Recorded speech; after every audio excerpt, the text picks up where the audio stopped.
굉장히 어려운 주제인데 저희가 2019년서부터 작년 21년까지 3년 동안 한 것입니다. 목차는 간략하게 이렇게 꾸렸고요.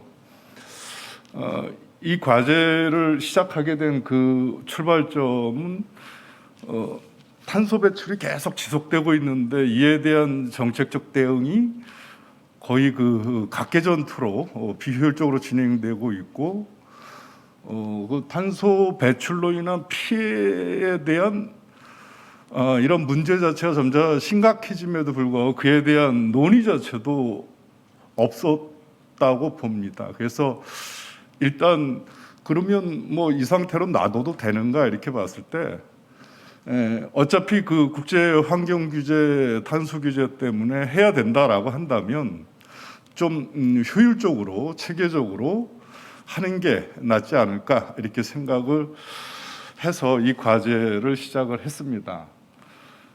이와 관련돼서 잘 아시다시피 이 탄소 중립 기본법이 작년에 통과되는 등 이 국가적 입법 및 정책 대응이 강화되고 있는 것도 사실입니다. 감축 목표 상향 설정이라든지 적응 정책 강화 등 이런 부분들이 있죠. 그럼에도 불구하고 여전히 기후 위기가 심각해지고, 아까 이창호 원장님이 모두에 말씀하셨지만 AR6 작년에 퍼블리시된 AR6에 의하면 1.5도씨 2분 브레이크 이븐 포인트가 21년에서 40년 안에 온다. 이게 먼 미래 문제가 아니라 당면한 문제 아니냐 이런 생각을 하고요. 그에 따른 이 사회적 취약계층에 대한 기후 취약이 그대로 실증적으로 연구되는 이런 보고서들도 굉장히 많은데 이에 대한 문제제기도 적더라. 그래서 사회적 양극화가 가중되고 있는 그런 현실입니다. 이에 대해서 그러면 첫 번째 감축 목표를 반드시 달성을 해야 되겠고, 그러기 위해서는 그 체계적 이행이라고 하는 이 부분이 법상 담보돼야 되겠고, 두 번째로는 기후 적응 자체가 지금과 같이 이루어져서는 안 되고 좀 더 실효적으로 그 취약 계층이나 취약 지형에 대해서 실적으로 정책적 실효성이 확보돼야 되지 않는가. 근데 이 모든 것을 아우를 수 있는 그런 가치와 어떤 축이 있어야 되는데 그것을 저는 기후 정의로 잡았습니다. 그래서 기후 정의에 입각한 국내 법 체계 및 정책 개선이 필요하다 이렇게 봤습니다. 그럼 기후 정의라는 게 뭐냐?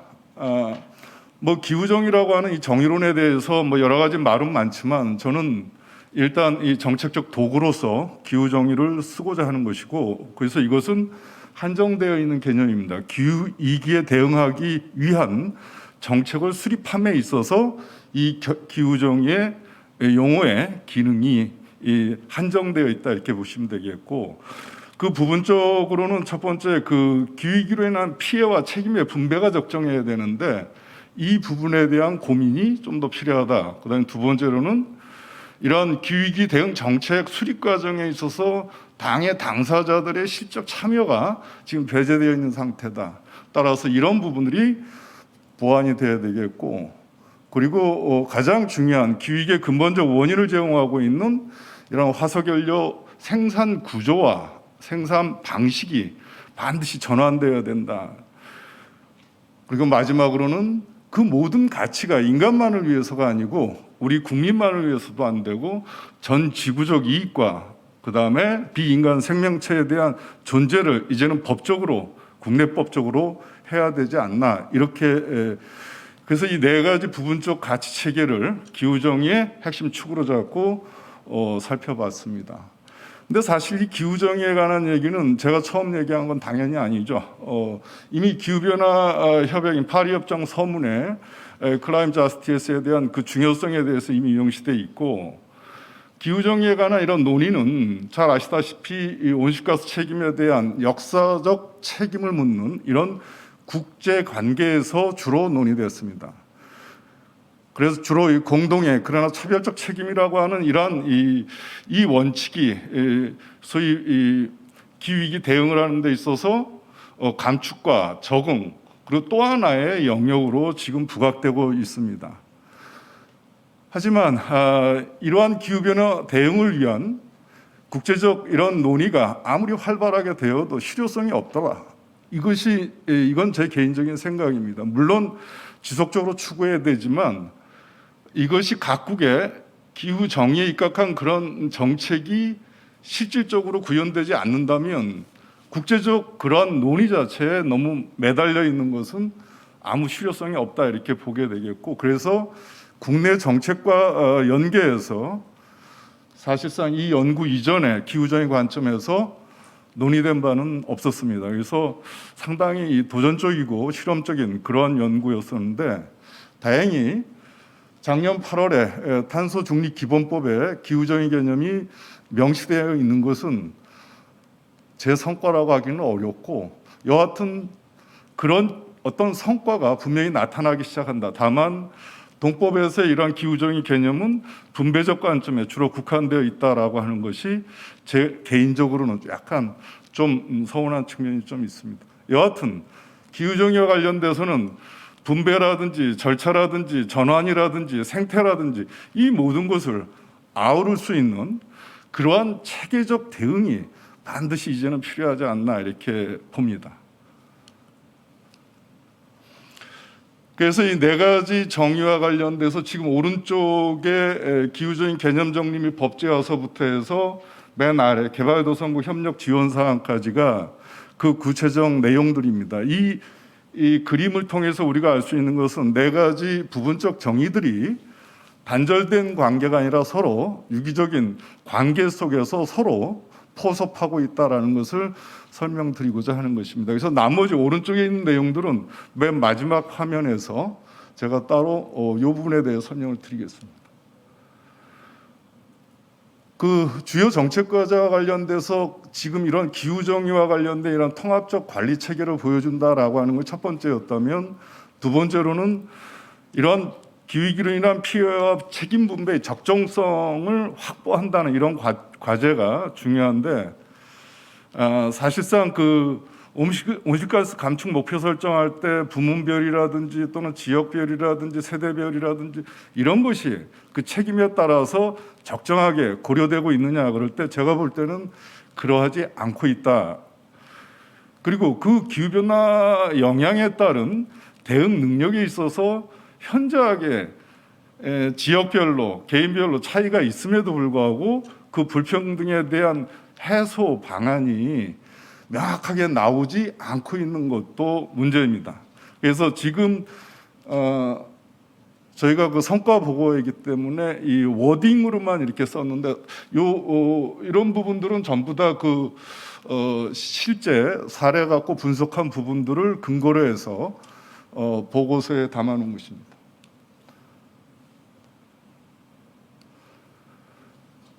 세 번째로는 그 이해 당사자 실적 참여 보장을 위해서 저희가 그 온실가스 감축 시나리오 설정 과정에 대해서 서울대학교에서 제가 알기로는 행정대학원 쪽인데 그 분석한 보고서 등을 보면 여전히 그 참여 주체의 제한이라든지 중복 문제 등 이런 문제가 여전하고, 실질적 그 이해 당사자의 의견 반영이라고 하는 측면에서는 굉장히 미흡한 그러한 실정이다 이렇게 보여집니다. 그리고 그 지역적 특성이 반드시 고려되어야 됨에도 불구하고 당의 지자체나 지역 주민들의 이런 의견 등 이런 반영할 수 있는 체계가 갖춰져 있지 않다. 그리고 기후위기 대응을 위한 사법 접근권이라고 하는 이 부분은 마지막 국민의 수단인데, 이 기후 환경 소송과 관련돼서 시민 단체의 원고 적격을 인정하지 않고 있는 나라는 주요 선진국 중에 한국하고 일본밖에 없습니다.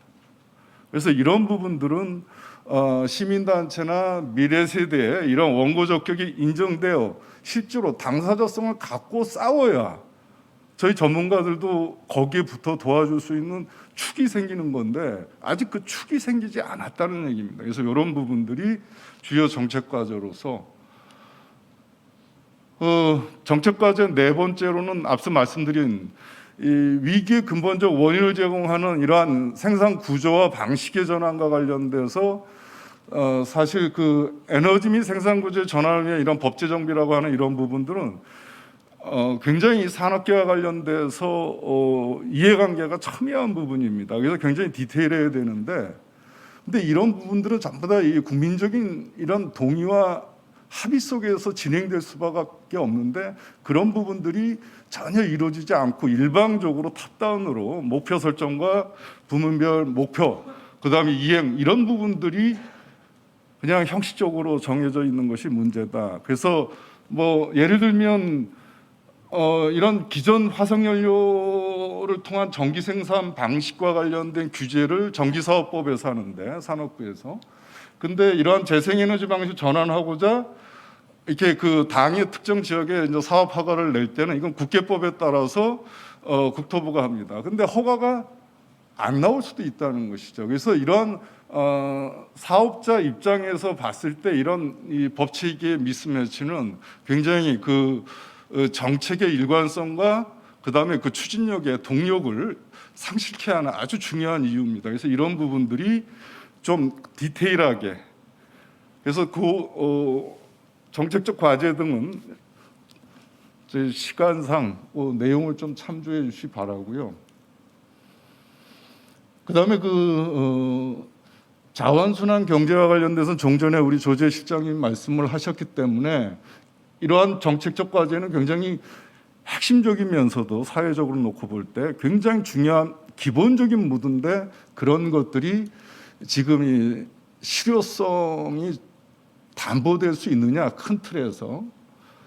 특히 이런 산업계의 모순과 혼란, 이런 부분들은 제재와 관련돼서 그거를 폐기물로 해서 처분 규제 중심으로 볼 것이냐, 아니면 그 자원으로서 그 이용을 지원할 것이냐, 이런 기본적인 부분서부터 지금 그 혼동은 계속되고 있다. 그다음에 이 핵심적인 이런 녹색 전환 지원 체계에 대해서 이게 방대한 예산과 방대한 사람들, 방대한 조직들이 이 속에 들어가야 되는데, 그거와 관련된 일관된 법이 없다는 점입니다. 지금 탄소중립 기본법에 들어가 있지만 그거는 굉장히 일부분적인 얘기고, 어떻게 지원할 것인지, 대상 지역, 대상 기업, 대상 주민, 그다음에 지원 방법, 이 수많은 부분, 그다음에 교육과 관련된 이런 부분들을 한 텀에서 다룰 수가 있어야 된다. 그렇지 않으면 지원과 관련된 갈등이 제가 볼 때는 더 크지 않을까, 이렇게 생각을 합니다. 마지막으로 이 인간, 비인간 생명체에 대한 이런 공존을 위한 이런 제도적 개선 방안은 사실 그 기후위기의 출발점 자체가 국내적 문제가 아니기 때문에 그렇습니다. 그래서 이 부분과 관련돼서 어떤 분은 그런 얘기합니다. 우리가 아무리 기후정의에 입각에 열심히 한다 하더라도 외국에서 안 한다고 무슨 소용이 있는가라고 하는 거지만, 그런 부분들은 제가 봤을 때 하루 이틀 사이일 수도 있죠. 상징적이지만. 하지만 끝내 우리가 공멸을 할 수밖에 없다면 지금이라도 우리가 나서서 해야 되지 않는가. 이게 이제 일종의 그 심리학에서 얘기하는 죄수의 이론과 비슷한 측면이 있습니다.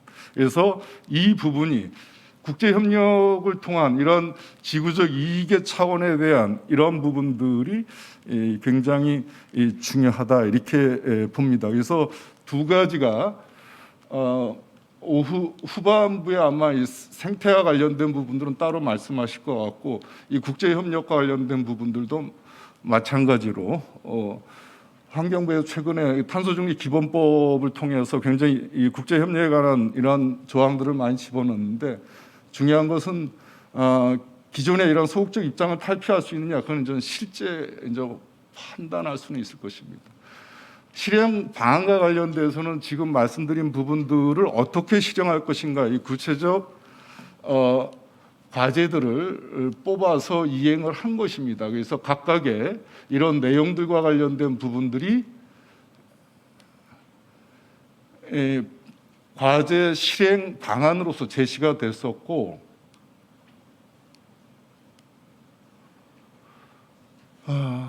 제가 마지막으로 이 녹색 전환 지원과 관련된 지원 체계는 특히 그 독일의 이러한 이 성공 사례를 우리는 독일 사례라고 우습게 볼 필요는 없지 않느냐. 외국의 일이라고 해서 이 바텀업 지원 체계가 제가 볼 때는 이 핵심이 되지 않느냐. 그래서 국가가 탑다운 방식으로 재정 지원 대상, 규모, 그 방식 이런 걸 결정할 때 거기서 나타나는 혼동과 갈등은 지금 저희가 예상한 것보다 훨씬 크지 않을까 이렇게 생각합니다. 그래서 이런 부분들을 지역 노동자, 주민, 전문가, 기업 중심의 이런 바텀업 의사결정 체계를 좀 갖춰서 중앙정부나 지자체가 지원하는 이런 체계로 가야 된다 이렇게 봅니다. 예, 마지막으로 정책 성과 건의인데 여기 빨간 표시는 이미 좀 법제적으로 저희가 연구 시작하기 전에는 없었던 그런 제도들이 들어온 것입니다. 기후정의 개념이 정립이 됐고 온실가스 감축 목표와 관련돼서도 사실상 법에 명시할 것을 저희가 19년도 보고서에 주장을 했는데 그 이후에 이 감축 목표 설정과 관련된 입법 명시되어 있고 수기 과정이 들어와 있습니다. 그다음에 인정적 기후정의와 관련된 이런 탄소 흡수원 전략을 보다 강화해야 된다라는 이런 부분들이 또한 반영이 됐고 앞서 말씀드린 국제협력 강화가 마찬가지입니다. 나머지 이 검정색으로 되어 있는 부분들은 향후 우리가 분야별 그 달성해야 될 향후 과제로 이렇게 봐주시면 될 것 같습니다. 네, 여기까지 말씀드리겠습니다. 감사합니다. KI 정 의원입니다. 그 마지막 발표해 주신 한상훈 박사님 발표해 주신 기후정의 과제에 대해서 말씀드리겠습니다. 그 과제는 이제 그 3년도에 걸쳐서 수행된 과제잖아요. 그러니까 2019년에 시작해서 작년까지 해주셨는데 이제 과제 시작할 때 이제 저는 내부인이니까 이제 잘 지켜봤는데 이제 그 시작할 때 하고 지금 이제 성과 보고하는 이 순간 하고 사실 그 정책 환경이 뭐 거의 천지개벽 수준으로 달라졌죠. 그래서 처음에는 사실은 제가 그 과제를 볼 때는 솔직한 얘기로 이제 기후정이 굉장히 중요하지만 이게 입법까지 이어지기는 굉장히 먼 얘기가 아닌가라고 그 당시에는 지금 돌아보면 굉장히 어리석은 추측을 했었던 기억이 있는데 지금은 이제 탄소중립법 입법되고 이제 탄소중립 선언하면서 굉장히 빠르게 진도가 나가서 이제 지금 이행 준비까지 온 상태잖아요. 그리고 기후정 뭐 말씀해 주신 것 같이 기후정이라는 단어가 아예 들어갔고 이제 그게 기본 원칙으로 명시되고 국가와 지방자치단체의 책무로 명시되고 이런 성과까지 이르렀는데 이제 이걸 보면서 학교 다닐 때 이제 정책과정론 수업 들을 때 그 킹돈의 그 멀티플 스트림즈 모형이라고 그게 생각이 나더라고요. 그러니까 정책 변화가 이루어지기 위한 조건으로 뭐 3가지 스트림이 다 맞아 떨어져야 된다 이런 이론인데 이제 그 프로블럼에서 이제 이게 문제라는 인식이 전부 공유가 되어야 되고 팔러시 스트림에서 이제 정책 방안이 팔러시 솔루션이 나와 있어야 되고 그리고 팔리틱스가 이쪽 방향을 향해야 되고 이런 3가지 조건이 다 맞아 떨어져야 되는데 이제 이번에는 그게 잘 맞아 떨어져서 이 정도까지 오게 될 수 있었던 것 같고 이제 어떻게 보면 이제 그 팔러틱스가 아무리 이쪽을 향해도 이제 프로블럼하고 팔러시가 준비가 되어 있지 않으면 이렇게까지 올 수 없는데 어쨌든 그런 여건이 무르익는데 이제 뭐 이 과제 하나만의 성과는 아니겠으나 어쨌든 기여를 해주신 것 같습니다. 그리고 이제 입법도 있지만 그 연구자들이나 이제 활동가들 사이에서 기후정의에 관한 논의가 뭐 지금 굉장히 활발하게 이루어지고 있고 그 중요한 얘기들 중에 하나는 그 기후정의 범위인 것 같아요. 그러니까 탄소중립법에서는 전반적으로 얘기도 하고 있지만 사실 굉장히 구체화된 거는 정의로운 전환, 그 노동 전환, 그러니까 그러니까 탄소중립 이행을 과정에서의 어떤 그 산업 전환 때문에 노동자들이 입는 피해를 최소화해야 된다. 이런 노동 전환 쪽에 상당히 초점이 가 있고 어떻게 보면 좀 범위가 좀 한정적 이 정도 진도가 나간 거는 이제 이 범위가 좀 한정적이다라고 볼 수가 있는데 사실 이 과제에서 이제 기후정의의 범위에 대해서 이제 4가지로 뭐 분배적, 절차적, 생산적, 인정적 이렇게 넓게 좀 펼쳐주셨고 이제 연구자들도 활동가들도 기후정의가 지금 법에 된 것보다 훨씬 넓게 얘기가 되어야 된다라는 얘기들을 좀 뭐 공통적으로 하는 분위기인 것 같습니다. 그런 의미에서 좀 앞으로도 발전의 여지가 많이 있다라고 생각이 되고 특히 이제 그 중요한 건데 지금 아직 뭐 미흡하다라고 생각이 되는 게 이제 온실가스 감축의 부담, 그 비용을 분배하는 데 있어서의 정의 그 부분이 이제 그러니까 그죠. 기후 위기 발생에 더 책임 있는 쪽이 더 많은 비용을 부담해야 된다 이쪽인 거고 그게 뭐 그러니까 그 사실은 뭐 이상엽 박사님 발표하신 거하고도 좀 연결이 될 텐데 뭐 그러니까 그 가격화하는 내용인 거잖아요. 그 배출권 거래제니 탄소세니 아까 그 기후 환경 요금, 전기 요금 말씀해 주신 것 같은데 그런 식으로 이제 그 기후 대응에 많은 뭐 그러니까 책임이 있는 사람들이 더 많은 비용을 부담을 해야 되고 그래야지 뭐 효과성이라는 측면에서도 이제 굉장히 중요한 정책 수단이기도 하지만 또 동시에 정의라는 측면에서도 굉장히 중요한 거고 이제 이게 굉장히 핵심적인 부분일 텐데 지금 약간 지금 현재 돼야 되는 수준보다는 좀 미흡한 부분인 것 같아서 이게 좀 더 강화가 돼야 될 필요가 있다고 보여지고요. 그리고 그 발표해주신 그 마지막 슬라이드에서 이제 돼야 되는 부분과 이제 현재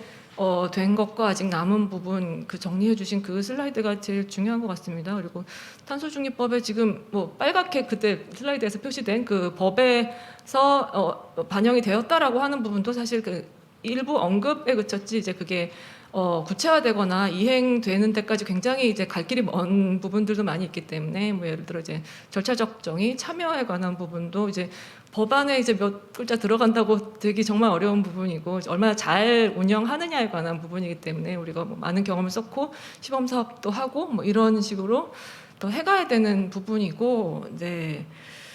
그렇습니다. 그리고 거기에서 뭐 좀 미래적이라고 할까 뭐 환경단체, 시민단체 소송 적격, 미래세대 소송 적격 이런 얘기도 이제 그 마지막 슬라이드에서 들어 있었는데 그것도 이제 저같이 좀 상상력이 짧은 사람 지금도 이제 이거는 약간 뭔 얘기인가 뭐 이런 생각도 하지만 또 팔라티스 스트림이 또 이 방향을 향하면 또 그런 것도 제가 생각하는 것보다 훨씬 빨리 될 수도 있는 건데 어쨌든 이런 거 우리 연구자로서 좀 계속 준비해 나가고 계신 그 한상호 박사님 그런 쪽도 굉장히 계속 애정 가지고 평소에 하고 계시는 걸로 알고 있는데 또 그렇게 돼서 또 빨리 좀 반영이 되는 날이 왔으면 좋겠습니다. 네, 여기까지 말씀드리겠습니다. 지금 저희가 3년 동안 연구한 이 4개 부분에 대한 연구는 완결적인 게 아니고 그 19년도 최초 보고서에 썼고 마지막 21년도 보고서에도 썼지만 각 분야의 전문가들이 향후 과제에 대한 부분에 지금과 같이 한 2, 3년 동안 진행되어 왔듯이 계속적으로 연구를 해서 분야별 전문가들이 그 완성도 높은 이런 정책 지원이 필요하다라는 말씀을 덧붙여 드리고 싶고요. 입법 성과와 관련된 부분은 마찬가지로 들어가기는 굉장히 어렵습니다. 법률 만들기는 더더구나 어렵고 하지만 그 3P에 대한 이 부분은 제가 뭐 탁월한 능력이 있는 건 아니고 주변에 다행히 그런 네트워킹이 잘 돼서 이런 문제인식은 제가 가질 수는 있지만 이런 팔러시 메이킹 부분이라든지 또는 폴리틱 부분에 대한 부분은 같이 생각을 갖고 있는 분들과 연구자라도 좀 교류를 확대해서 그러한 네트워킹을 활용해서 연구 성과를 내는 것도 또한 중요하지 않을까 이렇게 생각하고요. 마지막 그 임 회장님 말씀에서 지역별 특성화, 차등화 관련된 이런 돈 문제, 이건 권한이나 재정 문제는 실무적으로 굉장히 중요합니다. 뭐 앞서 전기 요금과 관련된 부분도 좀 관련돼 있긴 하는데 뭐 재생에너지 이용 확대를 위한 이러한 이 재정 소요와 관련돼서 전기세 부분에 이러한 기후 요금 같은 것을 부분적으로 추가해서 집어넣은 부분들도 앞으로 그 일정 탄소 기금 재원 마련과 관련돼서 좀 더 적극적으로 고려를 해봐야 되지 않는가. 그래서 뭐 재생에너지 이용 확대와 관련된 부분만 한정해서 그 돈을 쓸 것이냐 아니면 이러한 소위 그 녹색 전환과 관련된 부분이라든지 이런 지역적 특성에 따른 이러한 이 재원 소요에 대해서 지방 재정을 지원해주는 이런 부분들이 좀 클 것 같고 배출권 거래제 이익금이라든지 또는 요즘에 뭐 탄소세에 대한 부분도 논의가 되는데 그런 부분들이 향후 각 지역으로 쏟아져 들어가야 될 재원이라고 저는 생각하고 있습니다. 그래서 앞서 말씀드렸던 그 바텀업 이 소위 그 지원 체계가 갖춰져야만 지역 중심의 이런 어떤 업종에 대해서 어떤 식으로 우리가 바꿀 것인지, 그리고 그 필요한 비용이라든지 조직이라든지 이런 부분에 대해서 소위 그 중앙정부나 지방자치단체, 그다음에 전문가들이